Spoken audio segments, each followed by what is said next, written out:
Yairipok Police Station na Yairipok ki Akoibada LEIRIBA Club Organization amadi MEIRA PAIBI lupsinga KHUTSHAMNARAGA drugs free Yairipok OIHANLASI healthy youth healthy society ama SHEMLASI HAIBAGI Paojel Puba Meeyam ki Khongchat ama ngasi Yairipok Keithel ki Akoibada Chatkhre ngasi ki Khongchat aduda say no to drugs yes to life non-drugs still your life stand against drugs abuse drugs kill your future amadi stop drugs and substance abuse haina thaba placard kya sizinakhibaga loinana Kholau kaya amsu lauke MEIRA PAIBI Keithel platform phambi amade club organization kaya gi youth sing amade police personnel kaya na saruk kya duna chatkiba khongchat aduga mari leinana all Yairipok apunba MEIRA PAIBI lupi secretary mataulebi maibam na hai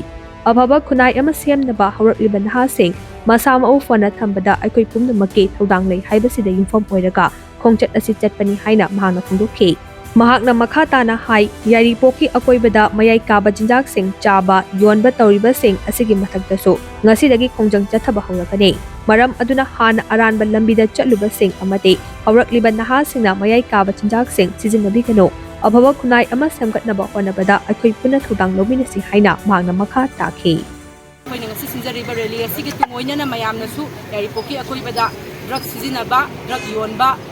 ꯄꯨꯝꯅꯃꯛ ꯊꯤꯡꯕꯤꯗꯨꯅ ꯑꯩꯈꯣꯏꯒꯤ ꯇꯨꯡꯗ ꯍꯧꯔꯛꯂꯤꯕ ꯅꯍꯥꯁꯤꯡ ꯏꯆꯥꯁꯤꯡ ꯏꯅꯥꯎꯁꯤꯡ ꯄꯨꯝꯅꯃꯛ ꯑꯐꯕ ꯃꯥꯏꯀꯩꯗ ꯑꯆꯨꯝꯕ ꯂꯝꯕꯤꯗ ꯄꯨꯔꯛꯄꯗ ꯑꯩꯈꯣꯏ MEIRA PAIBI ꯄꯨꯂꯤꯁ ꯑꯃꯁꯨꯡ ꯀ꯭ꯂꯕ ꯂꯩꯕꯤꯔꯤꯕ ꯏꯆꯤꯜ ꯏꯅꯥꯎꯁꯤꯡ ꯄꯨꯝꯅꯃꯛꯅ ꯑꯩꯈꯣꯏ ꯉꯁꯤꯗꯒꯤ ꯆꯪꯁꯤꯟꯖꯔꯒꯅꯤ ꯑꯗꯨꯅ ꯍꯥꯟꯅ ꯁꯤꯖꯤꯟꯅꯔꯝꯕ ꯏꯆꯥꯁꯤꯡ ꯏꯅꯥꯎꯁꯤꯡ ꯊꯥꯗꯣꯛꯄ ꯉꯝꯅꯕ ꯑꯃꯗꯤ ꯁꯤꯖꯤꯟꯅꯔꯛꯀꯗꯕ ꯑꯩꯈꯣꯏꯒꯤ ꯇꯦꯝꯇꯤꯡ ꯇꯧꯗꯅ ꯂꯩꯔꯤꯕ ꯅꯤꯁꯥ ꯆꯥꯅꯤꯡꯗꯅ ꯂꯩꯔꯤꯕ ꯏꯆꯤꯜ ꯏꯅꯥꯎꯁꯤꯡ ꯄꯨꯝꯅꯃꯛ ꯑꯉꯥꯡꯁꯤꯡ ꯄꯨꯝꯅꯃꯛ ꯑꯩꯈꯣꯏ ꯉꯁꯤꯗꯒꯤꯗꯤ ꯑꯆꯨꯝꯕ ꯃꯥꯏꯌꯣꯜ ꯑꯃ ꯑꯣꯜꯂꯒ ꯑꯩꯈꯣꯏ ꯄꯨꯝꯅꯃꯛꯅ ꯑꯩꯈꯣꯏ ꯗ꯭ꯔꯒ ꯁꯤꯖꯤꯟꯅꯗꯕ ꯗ꯭ꯔꯒ ꯂꯩꯍꯟꯗꯕ ꯃꯥꯂꯦꯝ ꯑꯃ ꯌꯥꯏꯔꯤꯄꯣꯛ ꯑꯃ ꯑꯣꯏꯃꯤꯟꯅꯔꯁꯤ ꯍꯥꯏꯗꯅ ꯃꯌꯥꯝ